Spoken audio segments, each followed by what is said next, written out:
जय हिंद दोस्तों, welcome to channel inspiring minds. और आज हम लोग डिस्कस करेंगे इलेक्शन कमीशन ऑफ इंडिया। तो रिसेंटली क्या हुआ है कि इलेक्शन कमीशन ऑफ इंडिया जो है ईसीआई, उसने सेलिब्रेट किया है 75th year of its establishment. और it has observed 25 January as its national voters day. और ये कब से मना रहा है? तो 2011 से मना रहा है। इलेक्शन कमीशन ऑफ इंडिया क्या है? एक परमानेंट कॉन्स्टिट्यूशनल बॉडी है जो कि स्टैब्लिश हुआ है 25 जनवरी 1950 को। ठीक है, तो इलेक्शन कमीशन ऑफ इंडिया किस आर्टिकल के तहत बनता है? तो आर्टिकल 324। ठीक है, ये याद रखना है। और राइट टू वोट हमारा कौन सा आर्टिकल से आता है? राइट टू वोट आता है आर्टिकल 326 से। 326, तो ये ध्यान रखना है। अच्छा, इलेक्शन कमीशन ऑफ इंडिया जो है वो किस पार्ट में है? तो इलेक्शन पार्ट 15 में है। और किस आर्टिकल में है? तो आर्टिकल 324 टू आर्टिकल 329। अच्छा, ये किस किस इलेक्शंस को एडमिनिस्टर करता है? तो पार्लियामेंट में जो भी इलेक्शन होता है, मतलब लोकसभा राज्यसभा में, उसी तरह से स्टेट लेजिस्लेचर में जो भी इलेक्शन होता है, जैसे स्टेट लेजिस्लेटिव असेंबली या state legislative council, offices of president and offices of vice president. तो इसका फंक्शंस क्या हो सकता है? इलेक्शन का मैनेजमेंट करता है, supervise, direct, control and conduct of free and fair elections. Electoral rolls prepare करता है, prepare electoral rolls for Lok Sabha and state assemblies. Party recognition करता है, grant recognition to political parties.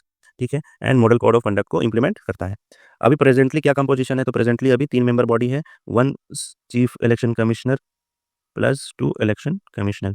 ठीक है, लेकिन ओरिजिनली ऐसा नहीं था। ओरिजिनली सिर्फ एक मेंबर थे, सिर्फ एक चीफ इलेक्शन कमिश्नर था। उसके बाद क्या हुआ कि 1989 में इसको 3 मेंबर बना दिया गया, लेकिन फिर से 1990 में इसको 1 मेंबर बना दिया गया। फिर ये कब तक रहा? 1993 तक। फिर 1993 से उसको 3 मेंबर बना दिया गया। तो अब तक प्रेजेंट जो है वो अभी 3 मेंबर बॉडी है। तो 2 बार चेंज हुआ है, ये आपको ध्यान रखना है।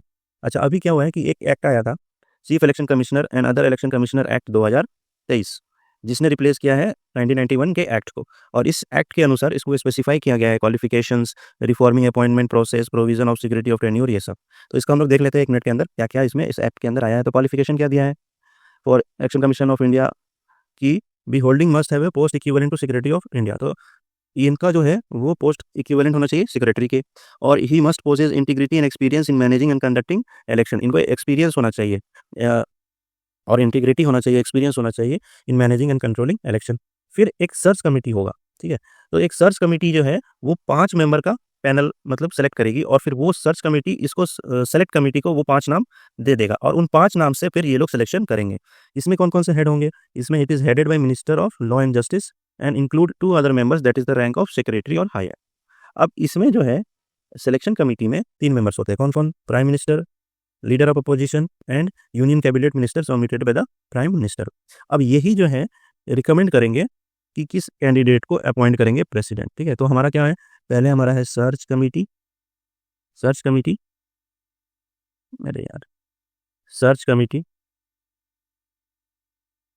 फिर वो नाम देगा सेलेक्ट कमिटी को, और फिर सेलेक्ट कमेटी नाम देंगे प्रेसिडेंट को, और फिर प्रेसिडेंट फाइनली अपॉइंट करेंगे। ठीक है, इसका टर्म ऑफ ऑफिस क्या दिया गया है? तो वही 6 साल और 65 ईयर्स ऑफ एज, जो कि पहले वही था। और रीअपॉइंटमेंट इज नॉट अलाउड। ठीक है, reappointment is not allowed. Salary and allowances जो है वो दिया जाएगा equivalent to the supreme court जज। एंड रेजिग्नेशन रिमूवल अगर आपको करना है तो आपको रिजाइन करना है by writing to the president, क्योंकि प्रेसिडेंट अपॉइंट किए हैं तो उन्हीं के पास आपको रिजाइन करना होगा। और legal protection to election commission of India या election commission that protected from civil and criminal proceeding for acts और word spoken in official capacity. तो अगर ये कोई भी चीज़ ऐसा बोलते हैं ऑफिस के दौरान तो इन पे सिविल या क्रिमिनल कार्रवाई नहीं होगा। ठीक है, तो ये सब था। अब इनका जल्दी जल्दी हम देख लेते हैं कि इतना कुछ करने के बावजूद कुछ चैलेंजेस है जो कि इलेक्शन कमीशन ऑफ इंडिया के द्वारा फेस किया जाता है। तो आप बोलोगे सर ये प्रीलिम्स में तो इंपॉर्टेंट नहीं है। हाँ, प्रीलिम्स में उतना इंपॉर्टेंट नहीं है, बट आपको पता होना चाहिए, क्योंकि अभी इलेक्शन कमीशन पे बहुत आरोप लग रहा है बाय द ओपोजिशन पार्टी। ठीक है, तो थोड़ा सा हो सकता है कि इलेक्शन कमीशन पे सवाल आ जाए, इसीलिए थोड़ा सा डेप्थ पे कर रहे हैं अपन। तो क्वेश्चनेबल ऑटोनॉमी है। क्यों? क्योंकि सिलेक्शन प्रोसेस जो है उसमें सर्च और सिलेक्शन कमेटी, उसमें क्या है, मेजोरिटी ऑफ लोग कहाँ से आ रहे हैं? गवर्नमेंट के। तो गवर्नमेंट तो उन्हीं को सिलेक्ट करेगी ना जो उनके हितैषी है, पहला चीज़। दूसरा क्या है कि रिमूवल ऑफ ईसी। ठीक है, कि ईसी सीईसी एंड मतलब सीईसी जो है वो रिमूव हो सकता है only similar to supreme court के जज के अनुसार। ठीक है, लेकिन जो हमारा इलेक्शन कमीशन है can be remove based on the CEC के रिकमेंडेशन पे ही। मतलब अगर सीईसी बोल दिया कि हाँ ठीक है इलेक्शन कमिश्नर को हटाओ, तो बस हट जाएगा। तो this is very like not very much fair. फिर पोस्ट रिटायरमेंट एम्प्लॉयमेंट।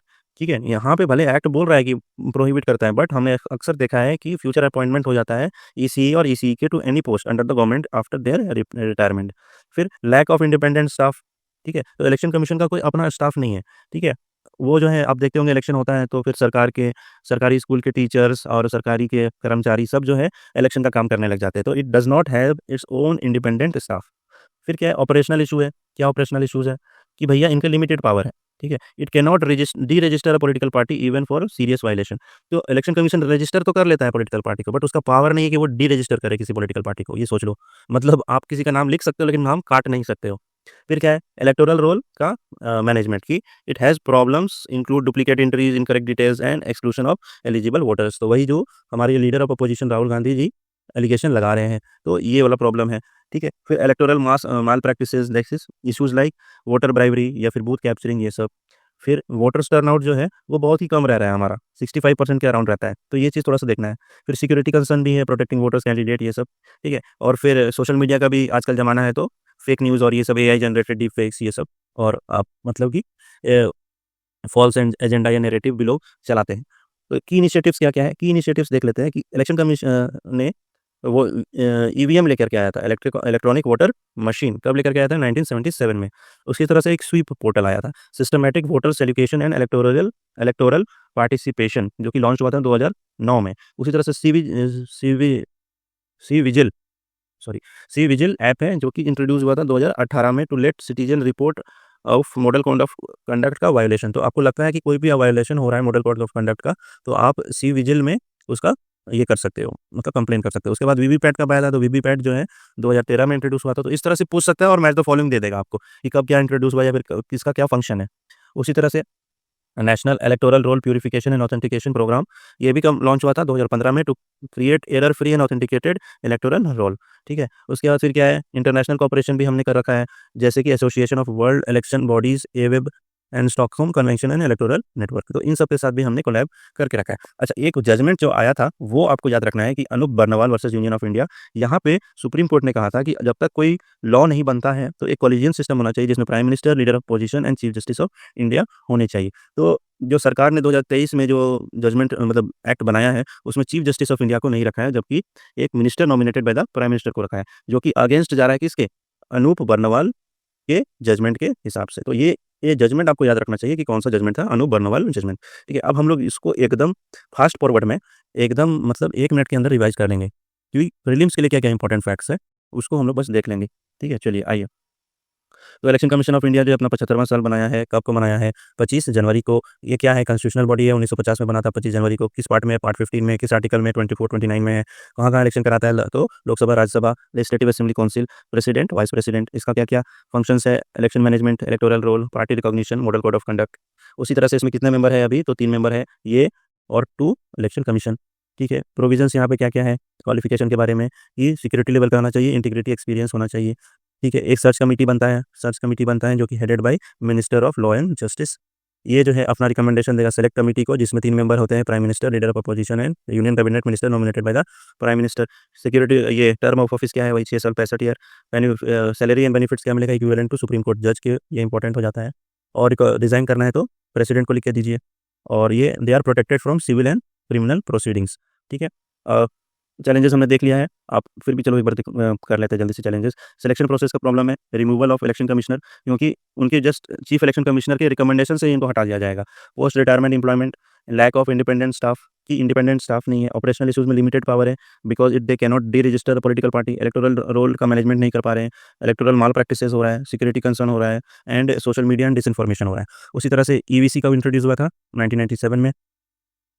उसके बाद स्विफ्ट पोर्टल कब इंट्रोड्यूस हुआ? 2009 में। सी विजिल कब हुआ? 2018 में। वीवीपैट कब हुआ? 2013 में।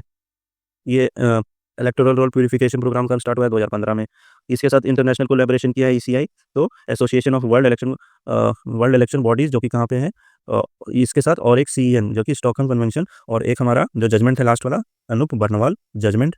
इसमें हमने क्या कहा, सुप्रीम कोर्ट ने क्या कहा था कि prime minister, leader of position और चीफ जस्टिस ऑफ इंडिया होने चाहिए। So that's all for today. Thank you. Have a nice day.